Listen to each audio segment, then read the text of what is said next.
Now, you showed me, but I want you to describe what the author of Genderqueer says about his, I'm not even sure what his biological sex is, but what they actually admitted and confessed in the book about their motives and agendas for this being in libraries. Sure. Libraries. So this book is very interesting in one way or some ways. It's also a very sad book. It is written by a woman who has just announced that she's had her breasts removed. So she is suffering in some ways from the same madness that she's pushing on children. Yeah. But that doesn't take away from what is wrong with this. Now, she has said that it is important for her book to be in local council libraries because children can go there and read it without their parents knowing. They don't even need to borrow it, she said. They can just go to the library and read it there without their parents' consent. And so she is pushing that. She knows why these books need to be in public libraries, because they are trying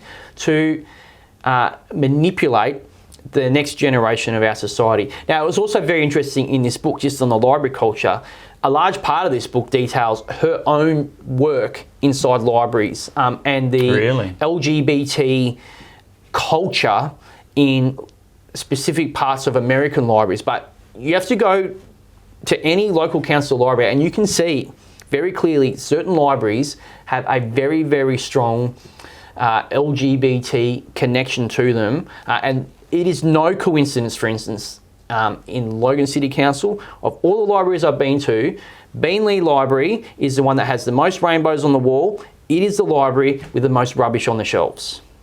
Wow.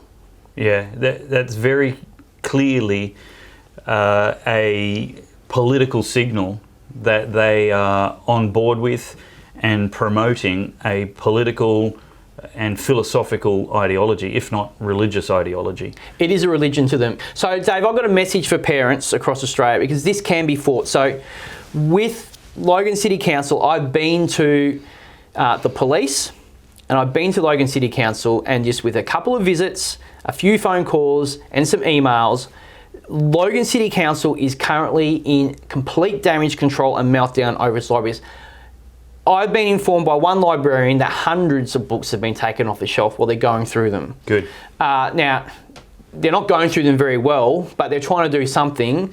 But what my point is, if parents go to local councils and start poking people in the chest, things will happen.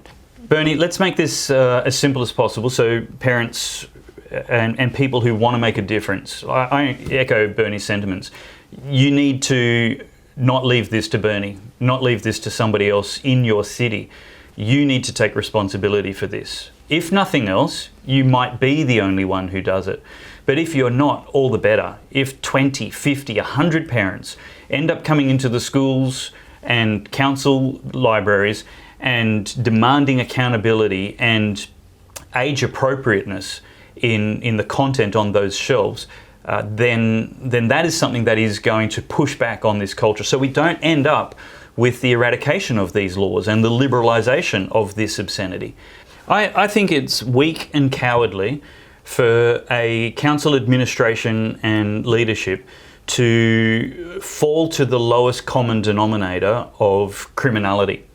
I think they should actually be leading a level of care and safety for our kids. Not saying, well, it's up to the classification board, but actually proactively saying, this is likely to offend a reasonable adult, in our opinion. This is likely to be debatable and controversial. It's not our job, and we're not paid by ratepayers to push the envelope and change the Overton window of acceptable discourse in our community. Our job is to supply a need to promote the literacy and education of our residents.